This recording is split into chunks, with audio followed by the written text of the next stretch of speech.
Ya, dia jadi dragging kot. Bila dah banyak sangat komedi tu, dia komedi kat dia drag dekat komedi tu je, dekat humor tu je. Tu yang buat kadang-kadang potong lah bagi aku. the name, the tech games to aim from movie reviews to DIY, he's always on the chain. Unboxing gadgets, fixing up the place. A digital guru with a funny face. He dives into the silver screen. A cinematic journey, a vivid scene. Assalamualaikum, hai. Okay, hari ni aku baru lepas tengok tayangan perdana, tak tahulah, tapi early screening untuk The Accountant 2 dekat Starling Mall tadi. Dapat free daripada JSC. Thank you JSC sebab bagi tiket free ni kan. So macam mana cerita The Accountant 2 ni?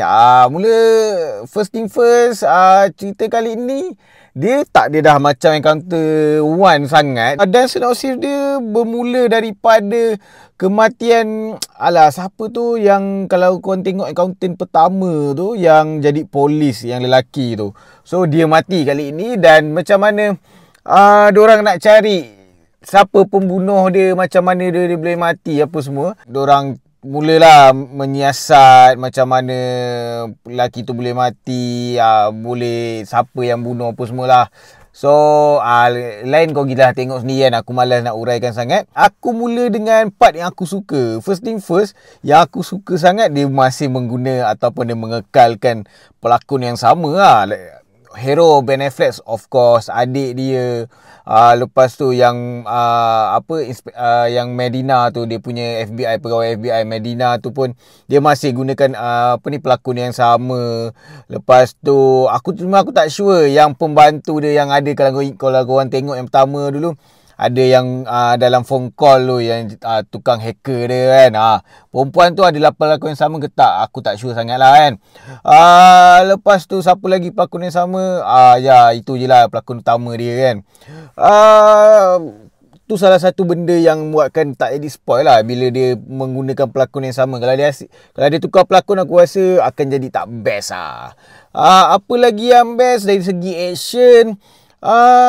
Okay, best je lah. Tembak menembak, itu dia punya trademark untuk cerita The Accountant ni lah kan.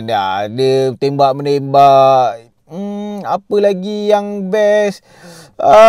Aku suka dia punya puzzle cerita ni. Dia agak ada sikit macam tricky sikit.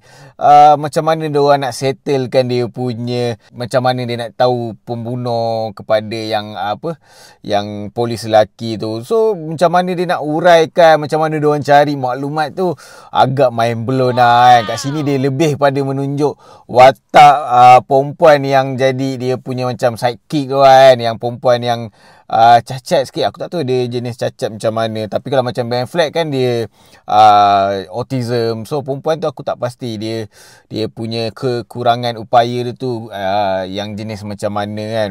So kali ni dia banyak lah tunjuk macam mana perempuan tu nak godam. Dah siap ada team lagi kan. Team dia budak-budak je. Tu yang buat dia macam mind blown lah. Bagi aku sangat mind blown lah cara dia godam apa semua. Lepas tu apa juga lagi best, dia banyak komedi lah kan. Dan cerita ni orang boleh katakan daripada awal kau akan non-stop. Awal-awal tu ya, dia ada sikit action awal-awal. Lepas tu dia dah, orang kata first act dengan second act dia disulami dengan komedi yang agak heavy lah bagi aku kali ni. Sebab tu aku cakap dia dah tak macam yang pertama. Pertama lebih pada skill, nak tunjuk skill pada Ben Affleck. Kali ni dia lebih pada nak tunjuk skill untuk sidekick dia, dan dia fokus kepada banyak sangat komedi lah. Dan komedi dia banyak yang boleh gelak, yang aku pun gelak dengan banyak. Namun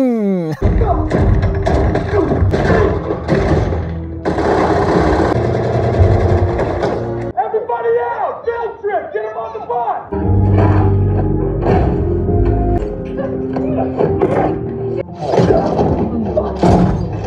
Here's her selfie. Aiden email photo. Hi, Margaret. Hey, Margaret, it's Where it's coming from, or just locate your shoulder. Billy asked questions, and you got the balls to accuse me. don't spend much time in Los Angeles, do you? You want payment in cash or artwork? Acquired savant syndrome is... Apa yang tak best?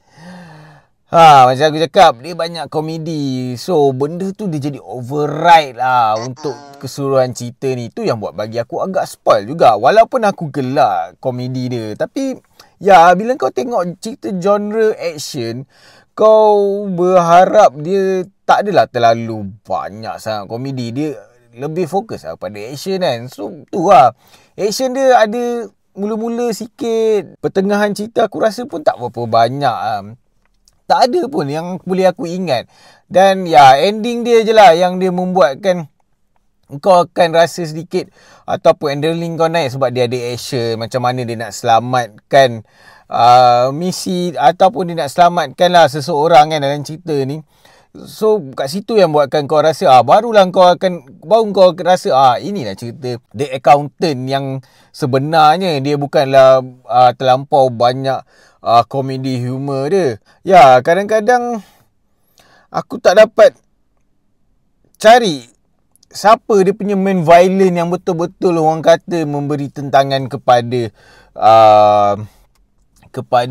accountant ni, Ben Affleck ni kan. Macam dia tak ada antagonis yang orang kata betul-betul memberi saingan kat dia lah. Kat situ yang membuatkan kadang sikit spoil. Aku tak tahu dia nak ceritakan apa, dia berlawan dengan main villain ke, ataupun dia sekadar nak tunjuk bonding dia dengan adik dia ke, ataupun ya, tapi memang cerita ni dia tak terlalu deep untuk nak cerita masalah yang sebenar sangat.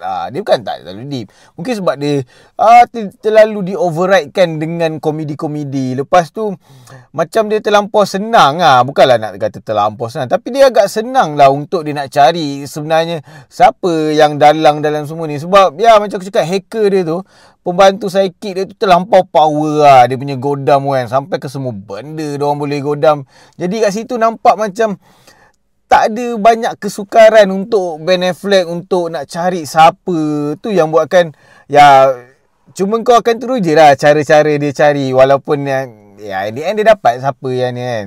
Tapi kau akan tengok macam dia gunakan teknologi yang agak canggih. Dia godam tu, dia godam ni tu kan. Kau rasa macam agak excited kat situ. Tu yang membuatkan cerita ni okey, membantu. Dia memang sangat membantu buatkan cerita ni jadi best atau menyelamatkan lah. Tapi apa pun komedi dia dia komedi yang best, tapi terlampau banyak membuatkan kau rasa cerita ni pun sedikit ada kreativiti bagi segi genre. Dia ada komedi, genre dia komedi ke ataupun action. Tu yang buatkan kadang-kadang bagi aku spoil lah. Lepas tu apa lagi yang kurang ataupun tak, ya, tapi apa-apa pun dia punya orang kata plot twist dia agak mind blown lah. Yang tu bagi aku agak menyelamat untuk keseluruhan plot dia. Mind blown. Dan aku rasa korang kena tengok untuk dia punya plot twist ni kan. Kat situ terurai sebenarnya apa sebenarnya yang berlaku bila kita tahu apa plot twist dia. So kat situ bagi aku menyelamat untuk plot dia keseluruhan dia. Dan kalau kau tanya aku berapa bintang untuk keseluruhan cerita ni, kalau komedi dia kurangkan dan action tu dia lebihkan sikit, at least orang kata permulaan, pertengahan dan akhir tu dia, ya akhir of course lah dia nak akhirkan dengan action kan. Dia akan banyak ataupun disulamkan lah dengan komedi dan action tu. Aku rasa cerita ni akan jadi lebih best. So aku just boleh bagi 8 bintang per 10. Ya, dia jadi dragging kot. Bila dah banyak sangat komedi tu, dia komedi kat drag, dia drag dekat komedi tu je, dekat humor tu je. Tu yang buat kadang-kadang potong bagi aku. So kalau kau rasa review aku membantu korang untuk tengok ataupun tak cerita The Accountant tu ni, aku harap kau dapat subscribe channel aku. Boleh like, boleh share, boleh komen video aku. Okay, sekian. Assalamualaikum.